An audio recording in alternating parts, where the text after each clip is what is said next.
भारत ने अपने प्रबुद्ध समाज को सदैव सम्मान दिया है। ऋषि मुनि की परंपरा, हर भारतीय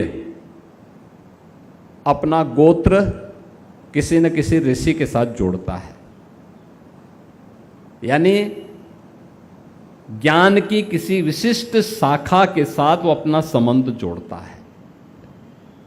और यही ज्ञान की परंपरा के साथ भारतीयों का संबंध है, और इसलिए हमें भारत भी कहते हैं, यानी ज्ञान में रत जो है वही भारत है। उस परंपरा के हम सब वारिस हैं।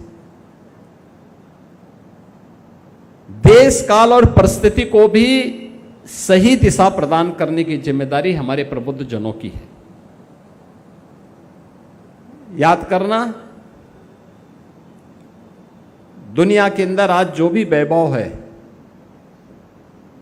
दुनिया प्रगति के नित्य नए प्रतिमान स्थापित कर रही है, लेकिन आज जो कुछ भी दुनिया में आपको दिखाई देता है, ये सब प्रगति गत 400-500 वर्षों की है। उससे पहले की दुनिया, भारत को छोड़ दें तो दुनिया के अन्य देशों में जो आज के कथित विकसित देश हैं, ये उस समय अंधकार के युग में जी रहे थे।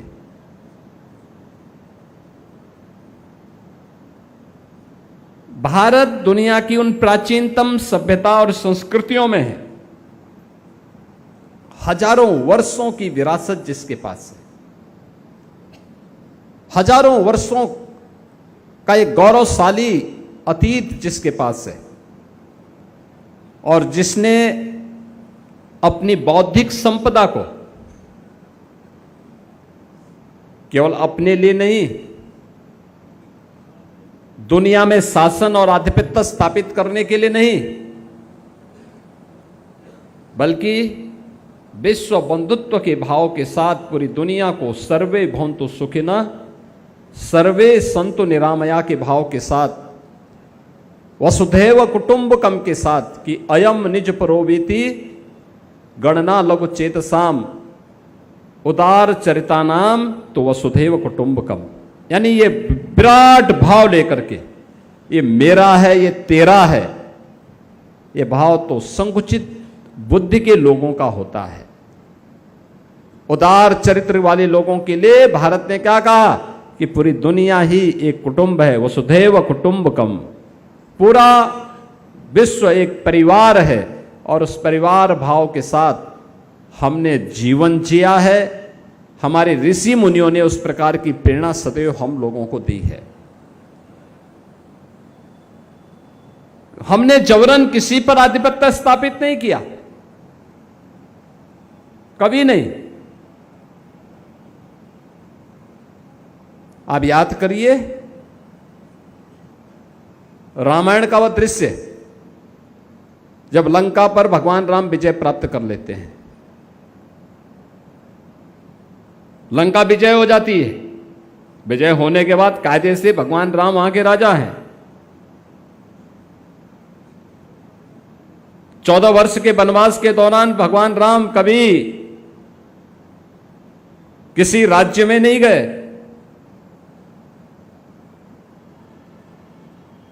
और वहां पर जब लक्ष्मण से पूछते हैं भगवान राम कि लक्ष्मण हमारा काम हो गया है, अब हम लोग वापस चले। लक्ष्मण जी ने उनको समझाने का प्रयास किया कि भैया ये लंका तो सोने की बनी है, हमारे यहां तो हम जाते हैं, बोलो अयोध्या में तो केवल बर्तन ही सोने के हैं, लेकिन यहां तो राजमहल ही सोने का बना हुआ है।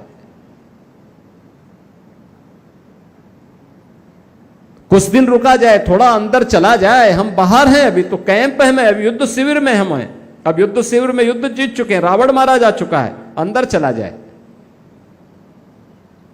राम ने तब जो बात कही थी, अपि स्वर्णमयी लंका न मे लक्ष्मण रोचते जननी जन्मभूमिस्य स्वर्गादपि गरीयसे। उन्होंने एक बात कही थी कि लक्ष्मण लंका भले ही सोने की क्यों न हो, याद रखना, मुझे ये रुचती नहीं, मुझे अच्छी नहीं लगती, क्योंकि हम सब आर्यावर्त के निवासियों का दायित्व क्या है, हम सब भारतीयों का दायित्व क्या है? उन्होंने कहा हमारे लिए तो जननी जन्मभूमि से स्वर्गादपि गरीयसी, अपनी मां और अपनी मातृभूमि से बढ़कर के और कोई नहीं हो सकता, कोई नहीं हो सकता है। भगवान राम का यह उद्बोधन आज भी हम सब भारतीयों के लिए एक प्रेरणा है। भगवान राम के इन शब्दों को जिस ऋषि ने हम तक पहुंचाया, वह राम की प्रेरणा है। एक प्रबुद्ध जन के माध्यम से हम सबके सामने आया, एक ऋषि के माध्यम से हम सबके सामने आया, आज भारतीय प्रेरणा लेता है।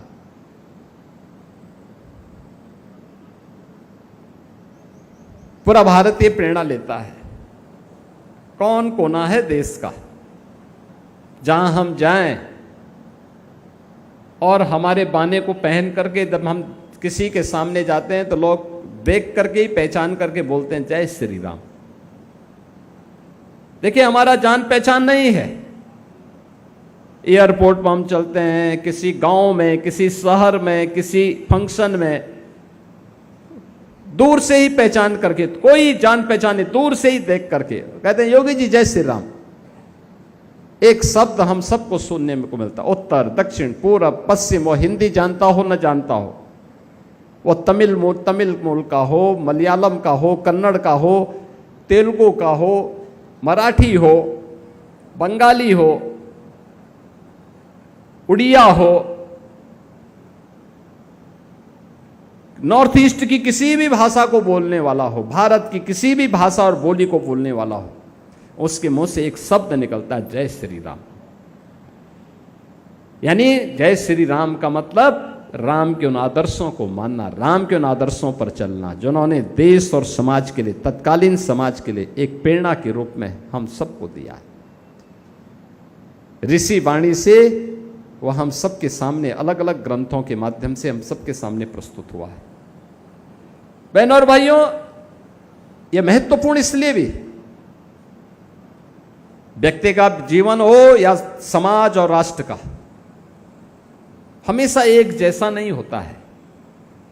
यह धर्म चक्र है, उत्थान और पतन इसके जीवन का हिस्सा होता है।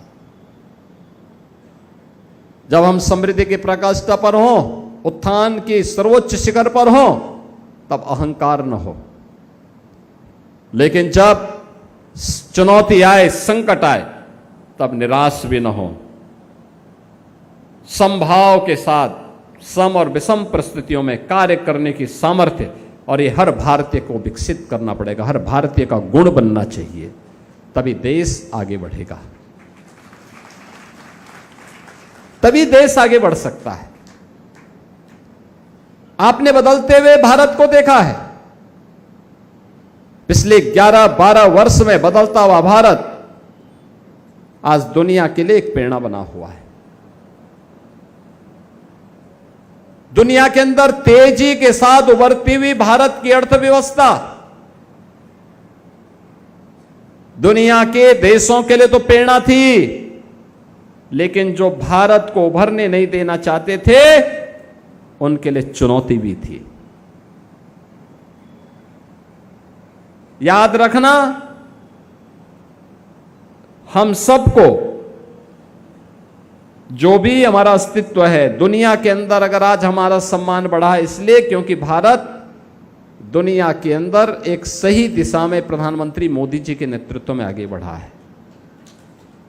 उनकी दिशा सकारात्मक थी, भारत तेजी के साथ आगे बढ़ा, हर एक क्षेत्र में आगे बढ़ा। भारत का सम्मान दुनिया के अंदर बढ़ा। भारत की प्रगति दुनिया के अंदर शानदार प्रगतियों में से गिनी जाती है। लेकिन जो मैंने कहा कि जब आप अच्छी दिशा में कार्य करते हैं तो परीक्षाएं भी होती हैं। कोरोना जैसी महामारी का सामना हम सबको करना पड़ा था, पूरी दुनिया को करना पड़ा था। लेकिन 140 करोड़ की आबादी का भारत कोविड प्रबंधन में दुनिया के अंदर सबसे बेहतरीन कोविड प्रबंधन करने में सफल रहा। याद करिए, कोरोना जैसी महामारी में 140 करोड़ भारतीयों में जितने लोगों की मौत दुर्भाग्य से उस महामारी के कारण हुई, हमारी आबादी का यानी 140 करोड़ की आबादी भारत की और दुनिया का जो सबसे विकसित देश है उस अमेरिका की आबादी भारत का 1/4 है। 1/4 का मतलब कुल 34 करोड़ की आबादी वहां निवास करती है। भारत के अंदर 140, वहां केवल 34 करोड़। और अमेरिका में कोरोना से मरने वालों की संख्या भारत की तुलना में 4 गुना थी। यानी वहां अच्छे स्वास्थ्य केंद्र थे, प्रशिक्षित स्टाफ था, वैक्सीन भी था, दवा भी थी, सब कुछ था। लेकिन लीडरशिप इस प्रकार की नहीं थी कि कोरोना को मुकाबला करने के लिए वे भी फ्रंट फुट पर आकर के लड़ सके। हमारे पास हो सकता है संसाधनों का अभाव रहा हो, लेकिन हर व्यक्ति को फ्री में वैक्सीन, फ्री में टेस्ट, फ्री में राशन की सुविधा और बेहतरीन कोविड प्रबंधन के लिए फ्रंट फुट में स्वयं प्रधानमंत्री मोदी जी आगे आकर के देश को एक नेतृत्व दे रहे थे। आज भी आप देख रहे होंगे, पश्चिम एशिया में युद्ध चल रहा है, अमेरिका, यूरान का। तेल की आवागमन बाधित है, ईंधन की आपूर्ति बाधित है। दुनिया के सभी देशों में, अमेरिका में 4 गुना डीजल, पेट्रोल और रसोई गैस के दाम बढ़े हैं, 4 गुना। अगर उसकी कीमत पहले $100 रही होगी तो अब $400 है। यूरोप के देशों की हालत खराब है। पाकिस्तान जैसे तैसे टाइम काट रहा है। अरब के देश स्वयं परेशान है, अंधकार में रहने के लिए मजबूर हैं। दुनिया के तमाम देशों में अव्यवस्था का सा वातावरण है। याद करिए, फरवरी से लेकर के 12 फरवरी से लेकर के लगातार ये सब चल रहा है, लेकिन अब तक जनता पर बोझ न आने पाए। प्रधानमंत्री मोदी जी ने इसके लिए पूरा प्रबंध किया, लेकिन देश के ऊपर जो बोझा आ रहा है, जो चैलेंज आ रहा है, उसको ध्यान में रखते हुए मोदी जी ने कुछ आह्वान भी किया। याद करिए, जब मोदी जी ने कहा कि आप विदेश से सोना मत खरीदिए, विदेश में शादी ब्याह की पार्टी मत करिए, विदेश में घूमने मत जाइए, आपको घूमना है अपने देश के अंदर किसी इको टूरिज्म की साइट पर, किसी स्पिरिचुअल टूरिज्म की साइट पर, किसी हेरिटेज टूरिज्म की साइट पर जाइए। शादी ब्याह का फंक्शन हो या घूमने का कार्यक्रम हो, वहां पर जाकर के करिए। भारत का पैसा भारत में लगेगा, भारत में रोजगार का सृजन होगा, भारत के विकास में पैसा उपयोग होगा। जब मोदी जी कह रहे हैं कि आप विदेश से सोना मत खरीद के लाइए, बल्कि भारत के अंदर जो आपके पूर्वजों का पुराना सोना है उसको निकालिए, उसकी मरम्मत करिए, उसको रिडिजाइन करिए। आज की जो मांग है उसके अनुसार रिडिजाइन कर सकते हैं, रिपेयर करा सकते हैं, सफाई करवा सकते हैं। हमारा दायित्व तो बनता है प्रधानमंत्री मोदी जी के आह्वान पर प्रभु श्री राम का लक्ष्मण को दे गए उपदेश से प्रेरणा प्राप्त करके हम भी सोने के पीछे नहीं भागेंगे, बल्कि अपने पूर्वजों की थाती को पुनर्जीवित करेंगे। जब मोदी जी कह रहे हैं ईंधन को बचाने के लिए हम सबको प्रयास करना चाहिए, ये प्रयास आपने देखा होगा पहले से है भी, जैसे पीएम प्रधानमंत्री हर घर मुफ्त सोलर बिजली योजना, रूफटॉप सोलर घरों के ऊपर लग रहे हैं। उसका उपयोग होना चाहिए। जब आप कमरे में नहीं हैं तो पंखा, बिजली, कूलर या एसी ये सब क्यों चल रहा है? बंद कर दो ना उस समय। सस्ती बिजली का मतलब ये नहीं कि हम मनमाना खर्च कर लें।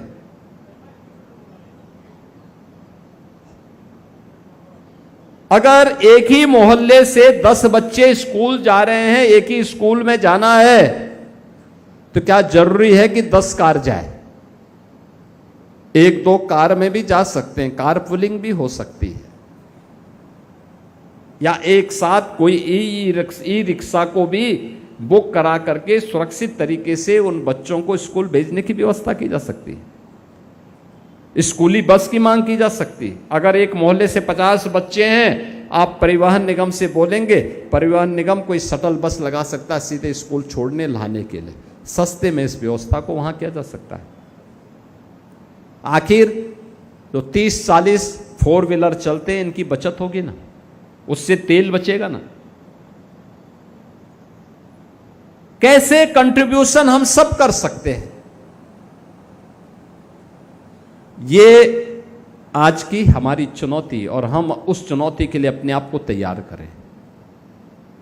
दूसरा, आपने बदलते हुए भारत को देखा है, बदलते हुए उत्तर प्रदेश को भी देखा है, और बदलते हुए गोरखपुर को भी देखा है। याद करिए ना, क्या स्थिति थी आज से पहले। आज से पहले 2017 के पहले इंसेफ्लाइटिस की बीमारी का खतरा नौनिहालों के लिए। बच्चा पैदा होता था, मां और पिता दोनों चिंतित होते थे कि नौ की बीमारी या इंसेफ्लाइटिस से, दिमागी बुखार से बच्चे को कैसे बचाएं। बच्चा थोड़ा बड़ा होता था, पढ़ाई का संकट।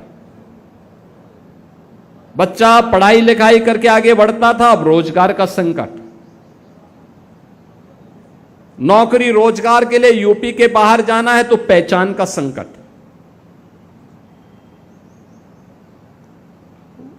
कहीं बाहर कहीं काम धंधा शुरू किया भी तो पता लगा कि घर की पुश्तैनी संपत्ति पर किसी ने कब्जा कर लिया।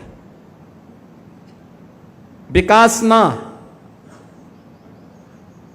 बिजली नहीं, सड़क नहीं, रोजगार नहीं, अन्नदाता किसानों के लिए कुछ भी सुविधा नहीं, व्यापारी से गुंडा टैक्स,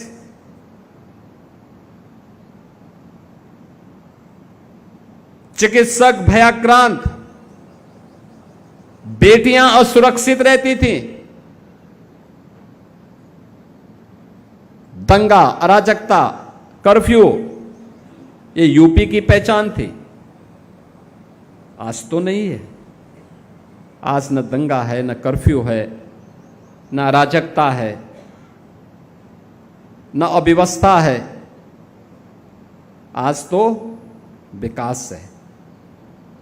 जिस मार्ग से चलेंगे या तो 4 लेन की कनेक्टिविटी होगी या कनेक्टिविटी बन रही होगी। जब बनेगी थोड़ा बहुत परेशानी उस समय होगी, लेकिन सामान्यतः वह एक बेहतरीन स्थिति पैदा करेगा। फर्टिलाइजर कारखाना बंद था, आपके ठीक पश्चिम में जाके देखिए, आज चल रहा है। एम्स गोरखपुर में नहीं था, आज एम्स गोरखपुर में है। बीआरडी मेडिकल कॉलेज स्वयं बीमार था, उपचार क्या करता, आज बेहतरीन सेवा दे रहा है। आज हर नौजवान को नौकरी और रोजगार की गारंटी है। अकेले गोरखपुर में पिछले 9 वर्ष के दौरान 15,000 करोड़ रुपए के प्रोजेक्ट लगे हैं, और लगभग इतने और लगने जा रहे हैं। 15,000 करोड़ का मतलब लगभग 50,000 नौजवानों को सीधे सीधे नौकरी और रोजगार मिला है। ये सभी गोरखपुर और पूर्वी उत्तर प्रदेश के नौजवानों को मिला। इतने नौजवान पहले बाहर जाने के लिए मजबूर होते थे।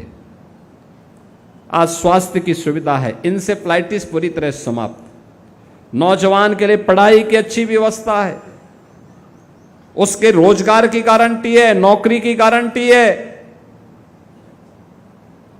बेटी की सुरक्षा की गारंटी भी है, विकास की भी गारंटी है। प्रबुद्ध जनों से मेरी यही अपील है, इसको चर्चा परिचर्चा का विषय बनाना चाहिए। याद करिए, आज जो नौजवान 20 वर्ष का होगा, 22 वर्ष का होगा, आज से 9 वर्ष 10 वर्ष पहले वह 11-12 वर्ष का रहा होगा। उसको पता नहीं रहा होगा, भूल गया होगा। आज जो 18 वर्ष का होगा, 9 वर्ष पहले 9 वर्ष का रहा होगा। 9 वर्ष की बुद्धि क्या होती है बेचारे की? तीसरी चौथी क्लास का छात्र। अगर आप वर्तमान पीढ़ी को बताएंगे नहीं कि 9 वर्ष पहले क्या था, आज क्या परिवर्तन हुआ है, तो हमारी पीढ़ी भूल जाएगी कि अराजकता क्या होती है, गुंडागिर्दी क्या होती है, ये जातिवाद क्या होता है, ये क्षेत्र और भाषावाद क्या होता है, ये कर्फ्यू क्या होता है, ये तुष्टीकरण की नीति का खामियाजा इस देश को कैसे भुगतना पड़ा है, ये क्षेत्रीय दल कैसे शोषण कर रहे हैं, देश के साथ कैसे विश्वासघात कर रहे थे। अभी आपने बंगाल के अंदर के परिणाम को देखा होगा। बंगाल, पूरा देश अभिभूत है बंगाल में भारतीय जनता पार्टी का कमल खिलने पर, क्योंकि बंगाल में आज सुरक्षा का माहौल बना है। रहे आप गोरखपुर में रहे हैं, रहने के लिए कोई मुंबई में होगा, कोई बेंगलुरु में होगा, कोई सूरत में होगा, कोई हैदराबाद में होगा, लेकिन वह खुश है कि बंगाल का भाई भी अब सुरक्षित हो गया है, अब कोई शोषण नहीं कर पाएगा वहां पर भी। क्योंकि क्षेत्र के लिहाज से हम अलग अलग प्रदेश हो सकते हैं, लेकिन भाव और भंगिमा हम सबकी एक है, देश प्रथम है, देश प्रथम है, देश से बढ़कर के कुछ नहीं है। और नेशन फर्स्ट की इस थ्योरी को ही अपने जीवन का हिस्सा बनाना, अपनी वर्तमान पीढ़ी को अतीत से भी अवगत कराना इसलिए आवश्यक है। रामायण और महाभारत के साथ साथ 10 वर्ष पहले तक की क्या स्थिति थी, क्या अराजकता थी, क्या अव्यवस्था थी, कैसे बुनियादी सुविधाओं के लिए परेशान होना पड़ता था, इन सब को चर्चा परिचर्चा का विषय अगर हम बनाएंगे तो वर्तमान पीढ़ी मानसिक रूप से तैयार होगी कि फिर से उस अभिशाप को, जिसने पहचान के संकट के दौर से हमें गुजारा था, जिसने हम सबके सामने पहचान का संकट खड़ा किया था, जिसने हमारे रोजगार को छीनने का कुत्सित प्रयास किया था, जिसने उत्तर प्रदेश जैसे राज्य में जो अनलिमिटेड पोटेंशियल का राज्य है, इस राज्य के सामने पहचान का संकट खड़ा करके भारत के सबसे बड़ी आबादी के राज्य को बीमारू राज्य की श्रेणी में लाके खड़ा कर दिया था, उन लोगों को, उस अभिशाप को फिर से यूपी के ऊपर हावी नहीं होने देना है। और जिस दिन ये संकल्प यूपी के हर प्रबुद्ध जन का हो जाएगा, मेरा मानना है यूपी का नौजवान उठ खड़ा होगा और उसको कोई गुमराह करने का दुस्साहस नहीं कर पाएगा, कोई इसको गुमराह नहीं कर पाएगा। क्षणिक स्वार्थ के लिए युवाओं के भविष्य के साथ खिलवाड़ करना, उसको समाज और राष्ट्र की मुख्य धारा से भटकाना, ये देशद्रोह है। और हमें देशद्रोह की छूट किसी भी संगठन, किसी भी संस्था को नहीं देनी चाहिए। इस समाज के प्रबुद्ध जनों की जिम्मेदारी होनी चाहिए, और इसीलिए इस जिम्मेदारी के लिए आपके पास हम लोग आए हैं। आप लोग अपने मोहल्लों में, अपने आसपास, अपने परिवार में इन चर्चा परिचर्चा को आगे बढ़ाइए। बताइए उनको मोदी जी के पहले क्या था, मोदी जी के बाद परिवर्तन जो आया है। आप मुझे बताइए, मोदी जी के प्रधानमंत्री बनने के बाद भारत विकास के पथ पर अग्रसर हुआ तेजी के साथ, भारत की नई पहचान बनी, दुनिया के अंदर सम्मान बढ़ा। और यूपी में डबल इंजन सरकार आने के बाद कर्फ्यू मुक्त, गुंडा मुक्त, माफिया मुक्त, और अयोध्या में राम जन्मभूमि का भव्य राम मंदिर का निर्माण। क्या ये हो पाता अगर ये डबल इंजन की सरकार नहीं हो पाती? तो अपनी पीढ़ी को सौभाग्यशाली मानो कि इस लोक में तो आप अभिभूत हैं ही, इस लोक के बाद भी आप बता सकते हैं कि हमारे सामने प्रभु का भव्य मंदिर का निर्माण हुआ, ये बता सकते हैं। और इसलिए बहनों और भाइयों, प्रबुद्ध जनों का आह्वान करने के लिए मैं आया हूं। याद करिए 1965 में भारत के एक प्रधानमंत्री से लाल बहादुर शास्त्री जी ने देशवासियों का आह्वान किया था कि अमेरिका ने गेहूं बंद कर दिया था भारत का, और तत्कालीन प्रधानमंत्री ने देशवासियों का आह्वान किया था। भारत में गेहूं का उत्पादन उतना नहीं हो रहा था, उन्होंने कहा था एक समय व्रत रखो, और भारत के लोगों ने व्रत रखा था, एक समय व्रत रखा था। हर परिवार में सप्ताह में एक दिन व्रत रखता था परिवार। और मैं देखता हूं ये व्रत रखने की परंपरा तब से जो चली, भारत के आरोग्यता का कारण भी बनी।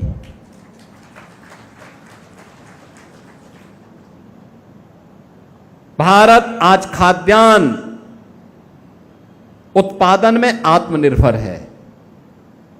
आज भारत को किसी से गेहूं, चावल, दाल, तेल, सब्जी, फल इसके लिए निर्भर नहीं होना पड़ता है। और मैं कहता हूं उत्तर प्रदेश का अन्नदाता किसान को सुविधा मिले, अकेले उत्तर प्रदेश पूरी दुनिया का पेट भरने का अन्न उत्पादन आज के दिन पर कर सकता है। यह ताकत है हमारी, और उसी ताकत के लिए हम सबको तैयार होना होगा। आने वाली चुनौतियां हम सबके सामने आएंगी, और चुनौती मनुष्य के सामने ही आती है, हमें उससे भागना नहीं है, उसमें हताश और निराश भी नहीं होना है, उसका मुकाबला करना है। उसके लिए अपने आप को मानसिक रूप से तैयार करना है। प्रधानमंत्री जी का आह्वान हुआ है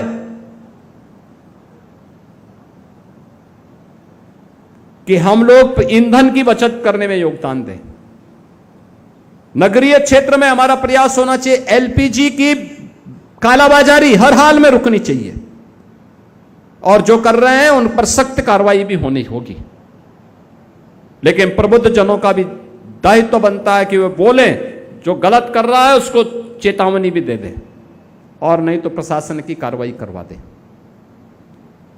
हमारा प्रयास होना चाहिए पीएनजी के कनेक्शन के लिए हम आवेदन करें, स्मूथ कनेक्शन मिल जाएगा। सिटी गैस डिस्ट्रीब्यूशन की व्यवस्था के साथ हम जुड़ेंगे और अच्छे परिणाम उसके आ सकते हैं। जितनी आवश्यकता है, अगर ईंधन की कुछ ज्यादा क्राइसिस आती है, घर में भोजन के आइटम कम हो सकते हैं, यह आवश्यक नहीं कि 56 व्यंजन बनने ही बनने हैं, वह कम भी हो सकता है। अगर पब्लिक ट्रांसपोर्ट की सुविधा है, सिटी बस सेवा है, हम प्रयास करें एक दिन, सप्ताह में एक दिन, 2 दिन ऑफिस जाने के लिए, किसी सरकारी कार्यक्रम में जाने के लिए, किसी बाजार को जाने के लिए अपनी कार, अपनी बाइक ले जाने की बजाय उस सेवा का उपयोग करें, सामूहिक रूप से करें, अच्छा परिणाम आ सकता है। कुछ तो पहल हो, कुछ तो पहल होनी चाहिए, और उस पहल में हम भी कह सकते हैं फिर कि देखिए मेरे देश के सामने चुनौती आई थी, मैं भी उस चुनौती का मुकाबला करने के लिए एक अच्छा मॉडल देने की दिशा में हम भी आगे बढ़े हैं, और उस मॉडल को आगे बढ़ाने की दिशा में आप सबका मैं आह्वान कहूंगा, प्रबुद्ध जन इसके लिए अपने स्तर पर प्रयास करें। कैसे हम इन चुनौतियों का सामना कर सकते हैं? ये एलपीजी की आ सकती है, ये डीजल पेट्रोल की आ सकती है, ये किसी भी अन्य क्षेत्र की आ सकती है। और जब चुनौती हो तब कोई राजनीति करे तो उसको एक सिरे से खारिज भी करना चाहिए। एकदम समाज के, मोहल्ले के वासियों की तरफ से विज्ञप्ति जारी होनी चाहिए कि देश संकट में है, ये लोग राजनीति करते हैं, इनकी राजनीति को हम निंदा करते हैं, उसको कंडेम किया जाना चाहिए। देश की कीमत पर राजनीति ये स्वीकार्य नहीं होने चाहिए।